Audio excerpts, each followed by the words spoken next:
दिखाई दे रहा है। देखिए बहुत सुंदर प्रसंग आता है, कथाओं से आप परिचित है।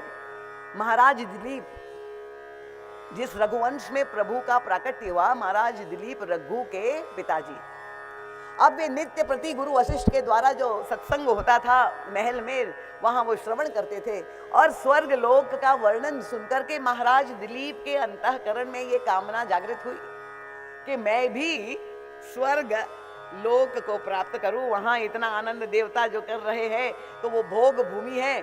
और जो है स्वर्ग के देवता, यद्यपि आपको बता दे, वहां पर आपको जो भोग सामग्री मिलेगी वो आप यहाँ पर मृत्युलोक में जितना पुण्य का बैंक बैलेंस ले करके जाएंगे, उसी के अनुपात में ही आपको सामग्री वहां स्वर्ग लोक में मिलेगी। इसका मतलब क्या हुआ कि आप चलिए स्वर्गीय हो गए और आपने को स्वर्ग लोक की जहां प्राप्ति हो गई, आपने 10,000 पुण्य कमाए थे, तो आप वहां गए, आपको एक सिंहासन चांदी का मिला, आपकी सेवा में 2 अप्सराएं आई और आपको विहार करने की स्वतंत्रता मिल गई। और एक आप अकेले तो नहीं है, स्वर्ग में तो 33 कोटि देवता है।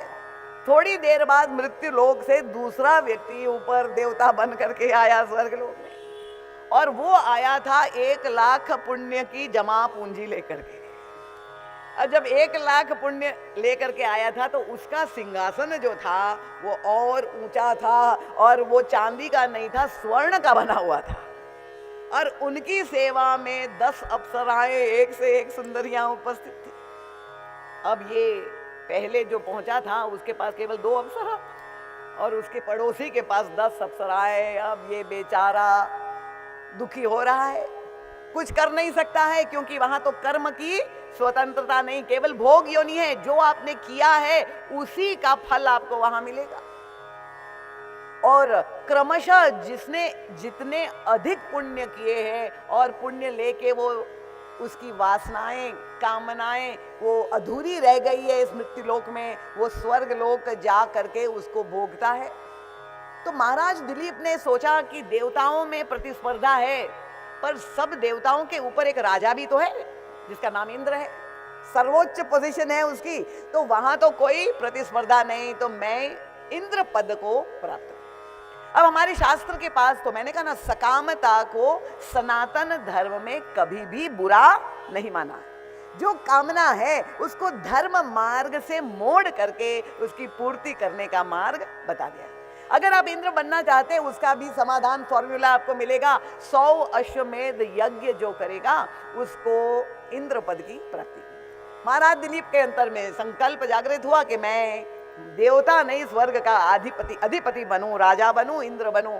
और उन्होंने 99 यज्ञ पूरे कर दिए। अब अंतिम यज्ञ के लिए घोड़ा छोड़ा गया। अश्वमेध यज्ञ में आपने टीवी में देखा होगा, रामायण और सीरियल में अश्व को छोड़ा जाता है, और जब वो घोड़ा छोड़ा उसके पीछे सेवकों को भेजा गया, और रात के समय देखा अचानक वो घोड़ा गायब हो गया अंतर्ध्यान में। जब सेवकों को घोड़ा नहीं मिला, इतने घबरा गए कि हम जवाब क्या देंगे।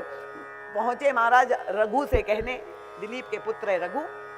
तो रघु महाराज से कहा कि महाराज है ये घोड़ा नहीं दिखाई दे रहा है। रघु ने कहा ये तो हो ही नहीं सकता, बड़ा प्रतापी, 10 दिशा में पृथ्वी के भेजा लोगों को खोजने के लिए कि कहाँ है अश्व। अंतिम यज्ञ अब पूर्णता प्राप्त होने वाली है, 100वां यज्ञ, और घोड़ा चोरी चला गया। तो सारी चारों ओर खोज निकाला, पर कहीं घोड़े का अता पता नहीं मिला। अब क्या करे, तो ये चिंता लेकर गुरु वशिष्ठ के पास गए। गुरु वशिष्ठ को प्रार्थना की, महाराज घोड़ा चोरी गायब हो गया है। वशिष्ठ जी ने अपनी समाधि लगाई, त्रिकालज्ञ थे, और अपनी ध्यान समाधि में उन्होंने देखा कि ये घोड़ा तो चोरी हो गया है। उन्होंने रघु को बताया, महाराज दिलीप को। उनका चोरी किसने की, किसने ये साहस है? उनका मैं जाता हूं। रघु ने कहा अभी जाकर के, कहा किसने चोरी की है? मृत्यु लोक में किसी में साहस है? उनका नहीं, मृत्यु लोक में किसी ने नहीं, स्वर्ग लोक में जो वर्तमान इंद्र है, उस इंद्र ने इस घोड़े को चुरा लिया है। अब आप बताइए। रघु ने कहा मैं जा रहा हूं, स्वर्ग लोक पर आक्रमण करूंगा और घोड़ा लेकर आऊं, मेरे पिताश्री का यज्ञ पूर्ण अवश्य होगा। और तुरंत ही बड़े उत्साही रजोगुणी थे ही महाराज रघु, जहां चल पड़े तो पीछे से पिताश्री दिलीप ने आवाज लगाई, दिलीप, रघु रघु। आज्ञा पिताश्री। उन कहा कि नहीं, कोई आवश्यकता नहीं है घोड़ा को लाने की। तो रघु को आश्चर्य हुआ, पिताश्री अंतिम यज्ञ पूर्णता को प्राप्त कर रहा है, मैं, आप विश्वास करिए मुझ में वो सामर्थ्य है, मैं ले आऊंगा। उनका नहीं, मेरा विचार बदल गया। क्या विचार बदल गया? क्यों विचार बदल गया? महाराज दिलीप ने सत्संग किया था। देखिए, प्रथम भगति संतन कर संगा। ये सत्संग पहली भक्ति में क्या होता है कि यो जो आप श्रवण करते हैं, आप तुरंत उसका लाभ नहीं मिलता है, ये तो बीजारोपण हो रहा है। और ये बीज जब पड़ते हैं, शनय शनय वो समय पा करके अंकुरित होते हैं। तालियां बड़ी कमजोर है, आप समर्थन में कर रहे हैं ना। और ये सत्संग जो महाराज दिलीप ने किया था, कामना अवश्य जागृत हुई थी स्वर्ग का राजा बनने की, पर उन्होंने इस घटना की समीक्षा करते हुए विचार किया और तब तुरंत ही उनका विवेक जागृत हो गया। उसने कहा, मुझे ये यज्ञ पूर्ण नहीं करना है, मुझे इंद्र पद नहीं चाहिए। क्यों नहीं चाहिए महाराज? और तब कितनी मीठी बात महाराज दिलीप ने की। उनका, मैंने देखा कि जो 100 यज्ञ करके इंद्र पद प्राप्त करने वाले के हृदय से भी चोरी की वृत्ति नहीं गई, तो मुझे ऐसा इंद्र पद नहीं। उनका, यहाँ मृत्यु लोक में बैठकर मैं चोरों को दंडित करता रहता हूँ, और स्वर्ग में जा करके अगर ये निम्न वृत्तियां, तो ये इंद्र जो है किस वृत्ति से ग्रस्त है? क्यों चोरी की? भाई, अगर महाराज दिलीप के 100 यज्ञ पूर्ण हो जाते तो उसका इंद्र पद छीन नहीं लिया जाने वाला था। वहां तो नियम है, जो व्यक्ति 100 यज्ञ करके जाएगा वो वेटिंग लिस्ट में उसका नाम होगा। जब वर्तमान इंद्र की अवधि टेन्योर पूरा हो जाएगा, तब अगला क्रम में जो आएगा वो इंद्र बनेगा। और इस तरह से ये श्रृंखला चलती रहती है। तो उसका तो इंद्र पद जा नहीं रहा था। पर देखो, ये जो ईर्ष्या की वृत्ति सिंगिका उसके हृदय में है कि मैं तो हूं इंद्र, पर दूसरा कोई इंद्र ना बन पाए। कितनी विचित्र बात है। जो धर्म मार्ग पर चलकर पुण्य अर्जित करके स्वर्ग लोक की प्राप्ति करता है, ऐसा धर्मात्मा और पुण्यात्मा, उसके हृदय में भी ये सिंगिका विद्यमान है। अब आप ये कह सकते हैं कि हमारे अंतःकरण में नहीं है, ये दावा कर सकता है कोई? तो हमें इस सिंगिका को पहचानना है और उसको स्वीकार करना है। और ये स्वर्ग के देवता ही नहीं, बड़े बड़े ऋषि मुनियों के भी अंतःकरण में इस वृत्ति पर विजय पाना कितना कठिन है। देवर्षि नारद का प्रसंग आता है बालकांड में, वो कथानक से आप लोग सब परिचित हैं, पर इन प्रसंगों से जो संदेश है वो हमें अपने जीवन में जोड़ने की आवश्यकता है। अब देवर्षि नारद क्या कर रहे थे? वो तो निरंतर भ्रमण करते हुए भजन करते।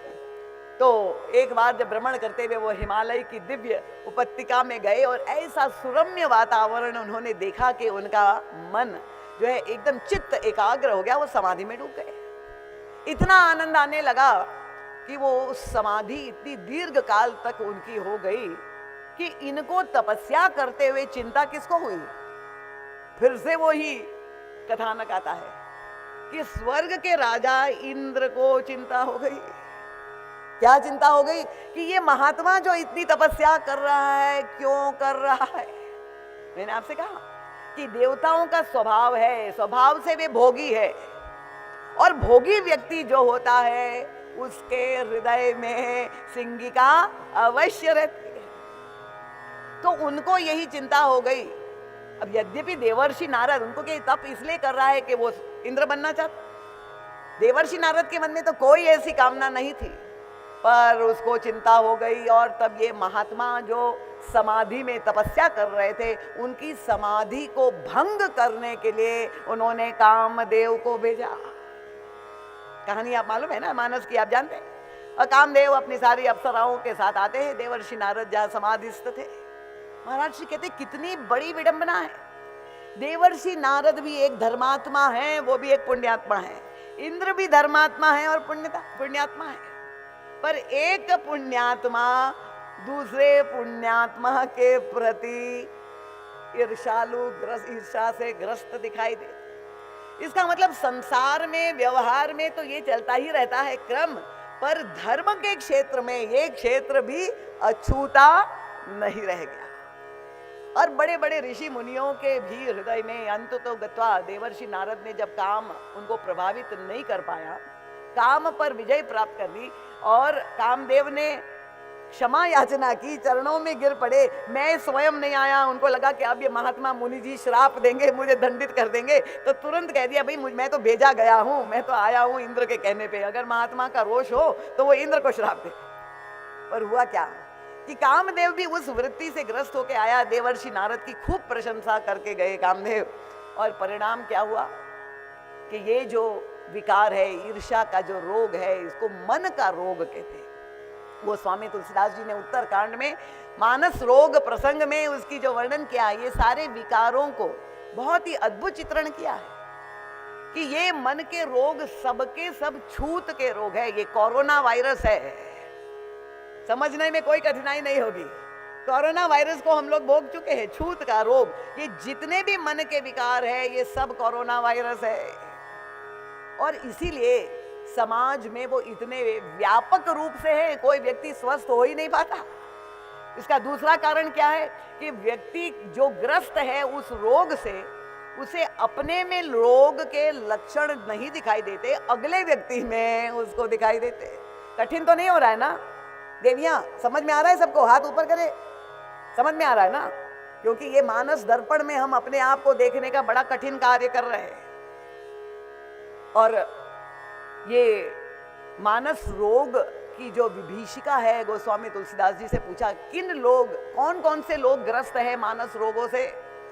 वो मेंटल डिजीजेस, आधुनिक विज्ञान उसको देख रहा है, पर गोस्वामी तुलसीदास जी ने तो 500 वर्ष पहले इतना विस्तार से वर्णन कर दिया। उत्तरकांड में आप पढ़ लीजिए, उनका है सबके, कोई अपवाद नहीं। तो भाई अगर शरीर में रोग होता है तो हम चिकित्सा करते हैं, हॉस्पिटल डॉक्टर के पास जाते हैं, पर ये मन के रोग की चिकित्सा क्यों नहीं होती? उनका हो तो सकती है, पर समस्या क्या है कि पहले व्यक्ति अपने को रोगी माने तब तो उसकी चिकित्सा हो।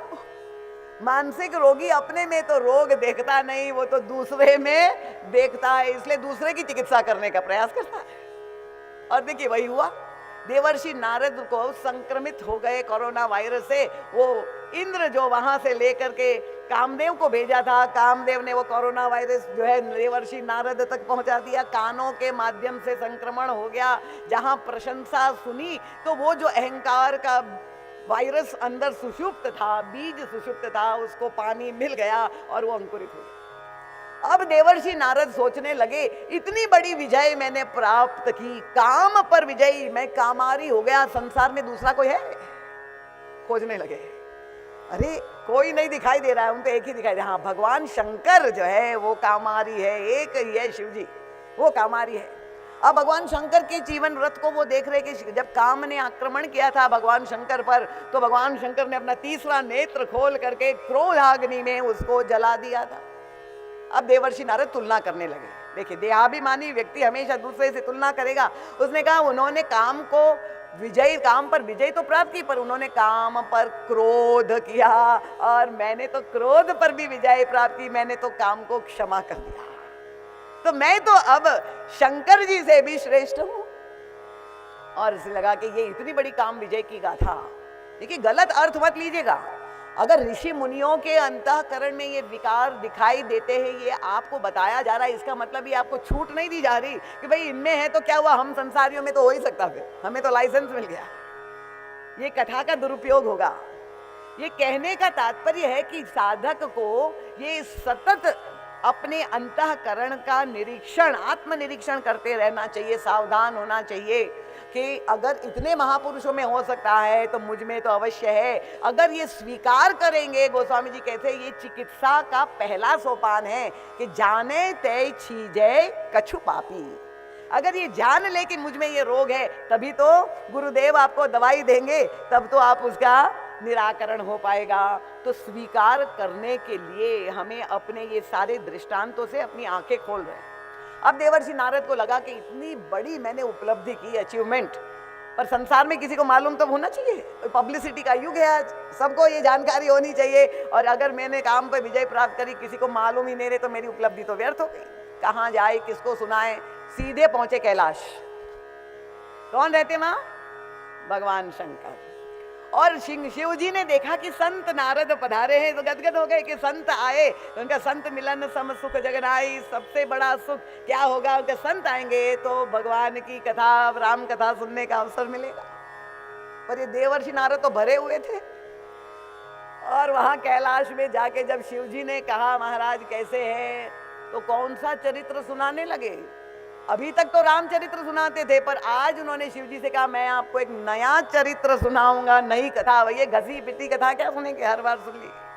लोग कहते हैं ना हर साल वही कथा, रामचरितमानस की कोई नई चीज चाहिए। तो देवर्षि नारद ने कहा मैं आज एक नई कथा सुनाऊंगा। कौन सी? उनका मार चरित शंकर ही सुनायो। किसका चरित्र सुनाया? उनका मार जो है वो पर्याय नाम है काम का।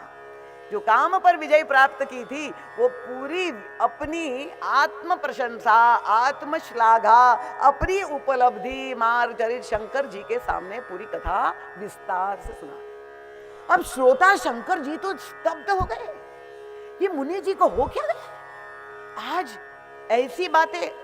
और तब एकदम वो कोई वचन निकल नहीं रहा है। देवर्षि नारद ध्यान से देख रहे, क्योंकि वक्ता जब कथा कहता है तो वो देखता है कि श्रोता के अंदर अंदर बैठ रही है कि नहीं, उसको समझ में आ रहा है नहीं। जब शिवजी के चेहरे पे कोई प्रतिक्रिया नहीं देखी तो देवर्षि को लगा अब थोड़ा टटोले। कई वक्ता ऐसे होते हैं, कथा जब पूरी होती है तो उतर के श्रोताओं से पूछे कथा आज की कथा कैसी जमी। तो देवर्षि ने भी पूछा भगवान शंकर से कि भाई आपको ये नई कथा आज मैंने जो सुनाई वो कैसे लगी। वो टटोल रहे थे, परीक्षा ले रहे थे श्रोता की शंकर जी को कि उनको अच्छी लगी कि नहीं। और भगवान शंकर ने क्या कहा, देखिए वो तो परम कृपामय त्रिभुवन गुरु है, वो कल्याण चाहते हैं देवर्षि नारद का। उन्होंने कहा जिमी यह कथा सुनायो मोही, जिस तरह से आपने ये कथा मुझे सुनाई तिमी जनी, ये कथा और किसी को संसार में मत सुनाना। अब देवर्षि नारद देखो अर्थ लेने की कला, किसी को नहीं सुनाना, इसका मतलब क्या हुआ, इनका शंकर का इतना पतन हो गया, उसको मुझसे ईर्ष्या हो गई। वो चाहते ही नहीं है कि मेरा प्रचार हो, दुनिया में जाने कि देवर्षि भी कामारी है, और इसलिए कह रहे किसी को मत सुनाना। अब देवर्षि नारद और कुरेद रहे, उनका अच्छा मैं तो नहीं सुनाऊंगा, पर अगर भगवान विष्णु पूछे तो उनको तो बिल्कुल ही मत सुनाना। तिमी जनी हरि ही सुनायऊ कबहू। तो देवर्षि ने कहा अच्छा मैं नहीं जाके सुनाऊंगा, क्योंकि वो तो विचरण करते हैं, क्षीर सागर गया वहां भगवान विष्णु मिले, और मैं नहीं सुनाऊंगा। पर अगर उन्होंने चला करके पूछ लिया तो मुझे क्या करना है। देखिए और कितनी गहराई में ईर्ष्या है, ये शंकर जी को नाप रहा है देवर्षि नारद। और तब उन्होंने कहा चले वो प्रसंग दुरायऊ तबहू। अगर भगवान विष्णु चला के भी पूछ ले देवर्षि तो भी आप बचा के ले जाना, पर गलती से ये और किसी के सामने मत सुना। तो उसके पीछे भगवान शंकर की तो ये कल्याण वृत्ति थी कि देवर्षि यहाँ पर अपने मुंह से अपनी प्रशंसा का मतलब क्या, महाराज जी कहते ये तो उल्टी करना है, क्या करना है। जैसे बमन करता है कोई, किसी ने भोजन बहुत खा लिया और अपच हो गया, जब पचा नहीं तो क्या करता है कि पूरा बाहर निकाल देता है। तो क्या बमन करना कोई बहुत बड़ी जो है विशेषता है क्या? क्या आप दुनिया में सबको जाके दिखाते कि लो मैंने ये खाया था देख लो। उनका आपने कैलाश को तो प्रदूषित कर दिया, यहाँ कर तो आपने सब औक दिया और इतनी गंदगी फैलाई, पर आगे बाहर कहीं किसी को मत। पर देवर्षि नारद क्योंकि स्वयं ईर्ष्या से ग्रस्त हो गए थे, वो सारा उनको भगवान में भी, और आगे चल करके भगवान विष्णु के पास जाते हैं, वहां भी जाने में विलंब कर देते हैं। क्यों विलंब करते? जानबूझ के कि अगर कोई व्यक्ति बहुत दिनों से न दिखाई दे तो आप स्वाभाविक पूछे अरे भाने आप तो रोज मिलते थे, इतना ही महीनों से नहीं दिखाई, हुआ क्या, कहाँ थे। इच्छा यही थी, देखिए सूक्ष्म मनोविज्ञान। और तब उन्होंने भगवान विष्णु के सामने भी वही सारा वृत्तांत, यद्यपि गुरु ने रोका था पर फिर भी देवर्षि नारद नहीं सुने, और परिणाम क्या हुआ, भगवान विष्णु समझ गए। उनका उर अंकुरे गर्व तरु भारी, मेरे बालक के हृदय में अहंकार का बीज अंकुरित हो गया है। ये कृपालुता है हमारे प्रभु की, उनका बेगी हो सो मैं जाओ जय हो उखारी। अब प्रभु ने वो लीला की जो आप जानते हैं विश्व मोहिनी की, वो एक दूसरा प्रसंग है। तो मेरा तात्पर्य यह है कि ये सिंहिका जो हनुमान जी महाराज का मार्ग अवरुद्ध कर रही है, वो केवल श्री हनुमान जी महाराज का नहीं, हम सबके जीवन में वो व्याप्त है। और वो इतनी बड़ी हानिकारक है, वो विनाश कर देती है, साधक का पतन का कारण बन जाती है। ये त्रेता युग में जो अयोध्या में घटना घटित हुई, कथानक से तो आप सब परिचित है। भगवान श्री राम का राज्याभिषेक होने वाला था और घोषणा हो गई, पूरा नगर सजाया जाने लगा। अगले दिन राज तिलक होने वाला था और वो तिलक होने के स्थान पे वनवास हो गया। और उसका कारण क्या बना? परम पूज्य महाराज जी तो इन सारे प्रसंगों का मनोवैज्ञानिक विश्लेषण करते हैं कि पूरे नगर में समस्त अयोध्यावासी इतने प्रसन्न थे कि कल श्री राम का राज्याभिषेक होगा। अगर किसी को कष्ट था तो केवल एक व्यक्ति था, और उसकी भी क्या स्थिति थी आप देखिए, क्योंकि वहां वो जब नगर में जा रही थी, आप जानते हैं उस पात्र को, नगर सजाया जा रहा था, उन्होंने पूछ दिया, पूछे सी लोगन काहा उछाहू। ये इतना उत्साह है, उत्सव है, इसका कारण क्या है? और सेविकाओं ने बताया, तुम्हें पता नहीं है कल तो राम का राज तिलक होने वाला है। इतने प्रसन्न होके बस ये सूचना खाली उसने कान में पड़ गई और प्रभाव क्या हुआ उसके ऊपर? पूछे सी लोगन काहा उछाहू, राम तिलक सुनी भाउर दाहू। आग लग गई। ये सिंहिका की वृत्ति, कोई कारण नहीं था भाई तुम्हें ईर्ष्या करने का, तुम्हें देश निकाला नहीं दिया जा रहा है, तुम्हें दंडित नहीं किया जाता है अकारण। और तब अब ये क्या विचार कर रही? तोरई विचार। वो भी मनोविज्ञान की पंडित थी ये मंत्रा, विचार कर रही है। उनको तो नहीं तो कोई दूसरा होता उनके स्थान पे हतोत्साहित होता कि भाई घोषणा हो गई, तैयारी हो गई, एक ही रात बाकी है, अब नहीं रोक सकते। पर ये कुबुद्धि, गोस्वामी तुलसीदास जी उसको विशेषण कहते हैं, करई विचार कुबुद्धि कुजाती, होई अकाज कवन विधि राती। वो कहती एक रात है ना, कोई बात नहीं, इस एक रात में ही सारा पासा पलट दूंगी। ये है सिंहिका की ईर्ष्या की वृत्ति। और गोस्वामी तुलसीदास जी ने उसे मानस रोग के रूप में वर्णन किया है। पर सुख देखी जरनी, अगर दूसरे का सुख देख कर आपके हृदय में वो नकारात्मक वृत्ति आती है, जलन होती है आपको, तो आप अगर साधक है तो सावधान हो जाइए कि ये मंत्रा मरी नहीं है, अभी भी जीवित है। पर सुख देखी जरनी सोई छई, ये मन का राजक्षमा है। दूसरे के सुख में आपको दुख होने लगे, ये कलयुग में यही दिखाई दे रहा है। अपने दुख से हम इतने दुखी नहीं हैं जितना दूसरे के सुख से हम दुखी। हमारे गुरुदेव अपना संस्मरण सुनाया करते थे, बहुत सुंदर। मिर्जापुर कथा कहने के लिए परम पूज्य महाराज श्री पधारे थे। वहां सारे शिष्य आए मिलने के लिए, कहे बैठे हुए थे। एक व्यक्ति नहीं दिखाई दे रहा था। महाराज श्री ने पूछा, तो व्यक्तिगत रूप से सबको जानते थे, पूछते थे। महाराज श्री ने कहा कि फला फला व्यक्ति नहीं दिखाई दे रहा है, भाई कहाँ है? तो सब लोगों ने कहा, अरे महाराज जी इस साल तो उसको व्यापार में बहुत लाभ हुआ है। ठीक है, अभी उसकी चर्चा ही चल रही थी, उतनी देर में वो सज्जन आ गए। आए और उन्होंने महाराज जी के चरणों में दंडवत प्रणाम किया। जैसे ही प्रणाम किया तो महाराज जी ने मीठी चुटकी ली। अरे भले मानुष, मैंने तो सुना है इस साल तुमको बहुत लाभ हुआ है। अब गुरुजी जब कहे चेले को कि तुम्हें बहुत लाभ हो जाए तो वो घबरा जाता है कि कहीं ऐसा नहीं है गुरुजी जीएसटी लेने आ जाएंगे। अब ये जो है सज्जन ने कहा, महाराज जी उसका ईंट भट्टे का व्यापार था, तो उसने महाराज जी से कहा, महाराज जी क्या लाभ हुआ है? मैं तो ये सोच रहा हूँ, पिछले साल बारिश अचानक आ गई थी और मेरी सारी ईंटें जो है बह गई थी, और इतना बड़ा मेरे को जो उस समय हानि हुई थी, अगर पिछले साल भी इतना लाभ होता तो कितना अच्छा होता। महाराज जी ने कहा कोई बात नहीं, पिछले साल नहीं हुआ पर इस साल तो हुआ, प्रसन्न हो जाओ, उसका आनंद ले लो। तो उसने कहा क्या पता महाराज जी अगले साल हो या ना हो। महाराज जी ने कहा भाई पिछले साल नहीं हुआ, अगले साल होगा या नहीं, तुम वर्तमान का आनंद लो, वर्तमान में जियो, इस समय लाभ मिला उसका आनंद लो। तो आप कल्पना कीजिए उसने क्या कहा, उसने महाराज जी खाक मुझे लाभ हुआ है, मेरे पड़ोसी को मुझसे दूना लाभ हुआ है। महाराज जी ने कहा तुम्हारा दुख कोई दूर नहीं कर पाए, पहले क्यों नहीं हुआ, बाद में होगा कि नहीं, और अभी भी हमसे दुगना तिगुना किसी को हुआ है तो आपको कौन सुखी बना सकता है।